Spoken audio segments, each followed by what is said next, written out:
प्रश्नावली 1.3 प्रश्न क्रमांक 1 सिद्ध कीजिए कि कर्णी 5 एक अपरिमेय संख्या है। आइए इस सवाल को हम सॉल्व करते हैं। अब इस सवाल में हमें ये बताना है कि कर्णी 5 एक अपरिमेय संख्या है। तो हमें क्या बताना है सवाल में कि कर्णी 5 जो है वो एक अपरिमेय संख्या है। तो इस सवाल में हम सबसे पहले लिखते हैं कि इसके विपरीत हम यह मान लेते हैं। इसके विपरीत हम यह मान लेते हैं कि कर्णी 5 एक परिमेय संख्या है।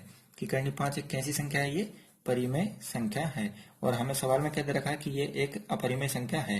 तो हमने क्या करा कि सवाल में हमें दे रखा था अपरिमेय, लेकिन हमने क्या मान लिया? कर्णी 5 को एक परिमेय संख्या मान लिया है। तथा हमने क्या लिख दिया कि इसके विपरीत हम यह मान लेते हैं कि कर्णी 5 जो है वो एक परिमेय संख्या है। फिर आगे तथा ए व बी सह अभाज्य पूर्णांक। ए और बी को हम क्या मान रहे हैं? ये सह अभाज्य पूर्णांक ऐसे लेते हैं कि कर्णी 5 के बराबर, अब हम क्या करेंगे?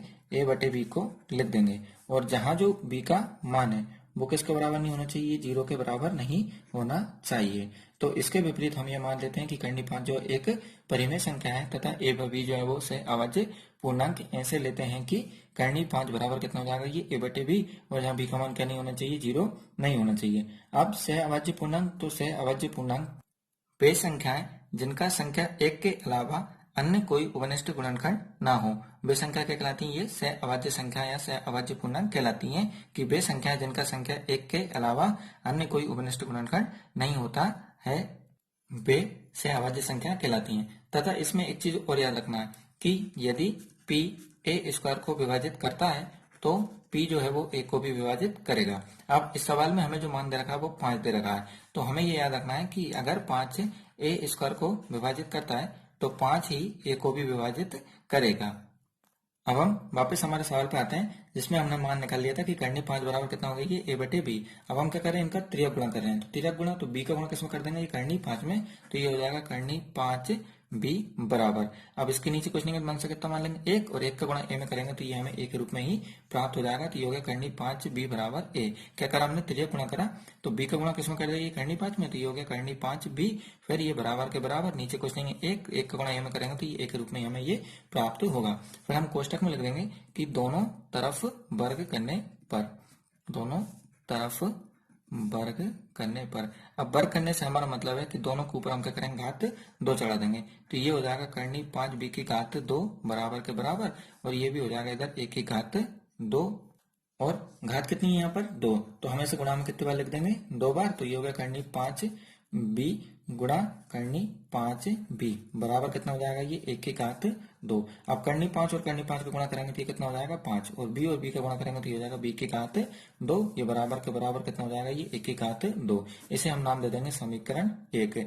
अब हम इस समीकरण में देखते हैं कि 5 जो है ये b की घात 2 के साथ गुणा में है, तो ये किसके बटे में जाएगा? ये 1 की घात 2 के बटे में जाएगा। तो इसका मतलब ये है कि 5 जो है ये 1 की घात 2 को क्या करेगा? विभाजित करेगा। और इसी को हम लिख के बता देंगे कि चूंकि 5 1 की घात 2 को विभाजित करता है, कि चूंकि जो 5 है हमारा जो है वो क्या करता है? 1 की घात 2 को विभाजित करता है, इसीलिए 5 a को भी विभाजित करेगा।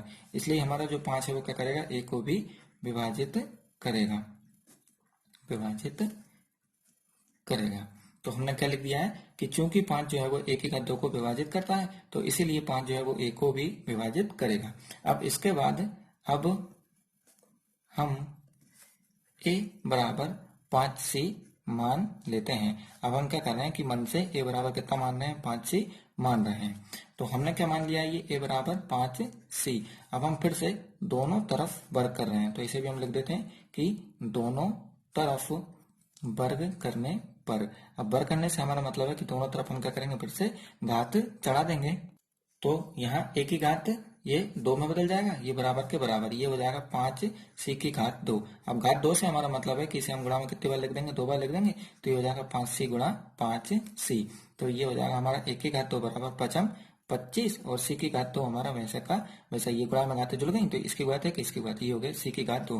तो ये हो गया हमारा 1 की घात 2 बराबर 25 c की घात 2।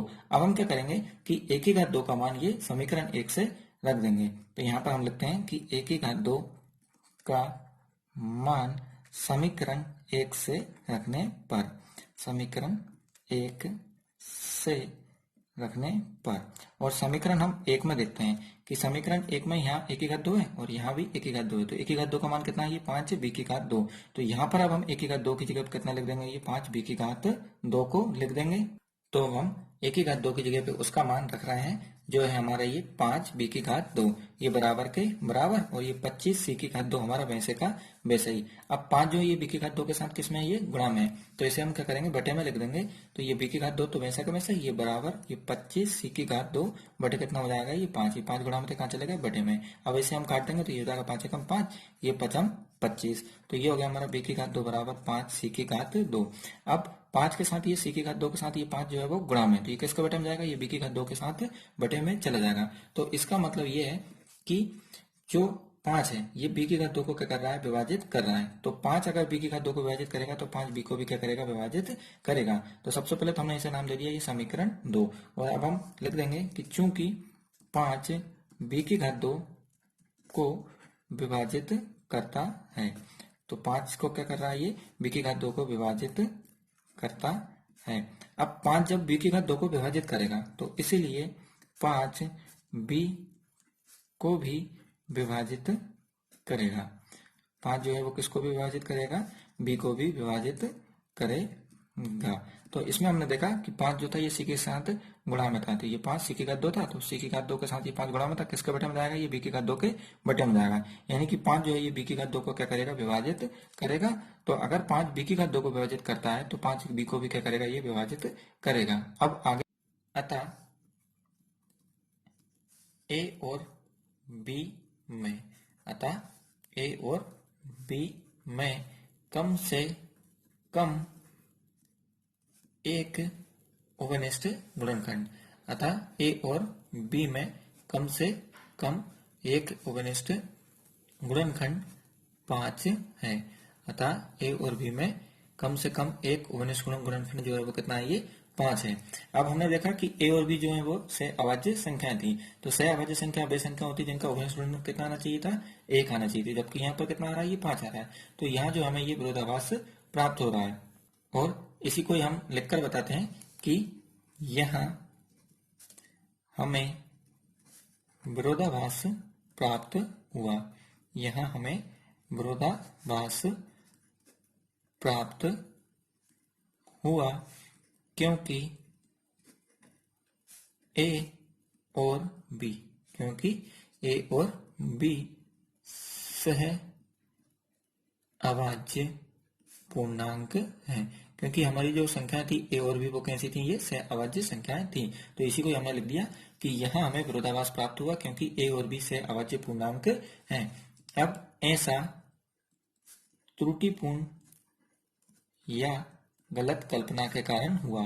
तो ऐसा त्रुटिपूर्ण या गलत कल्पना के कारण हुआ, ऐसा त्रुटिपूर्ण या गलत कल्पना के कारण हुआ। अतः करनी 5 एक अपरिमेय संख्या है। अतः जो करनी 5 है वो कैसी संख्या है, ये एक अपरिमेय संख्या है। तो इसमें हमने क्या बताया है, ये कि यहाँ हमें विरोधाभास प्राप्त हुआ क्योंकि a और b जो है वो सह अभाज्य पूर्णांक है। तो ऐसा त्रुटिपूर्ण या गलत कल्पना के कारण हुआ, अतः करनी 5 जो है वो एक अपरिमेय संख्या है। ये जो सवाल है ये बहुत IMP सवाल है पेपर की दृष्टि से, ये 5 नंबर में 100% आता है, इसीलिए आप इसे अच्छे से सोल्व कर सीखें।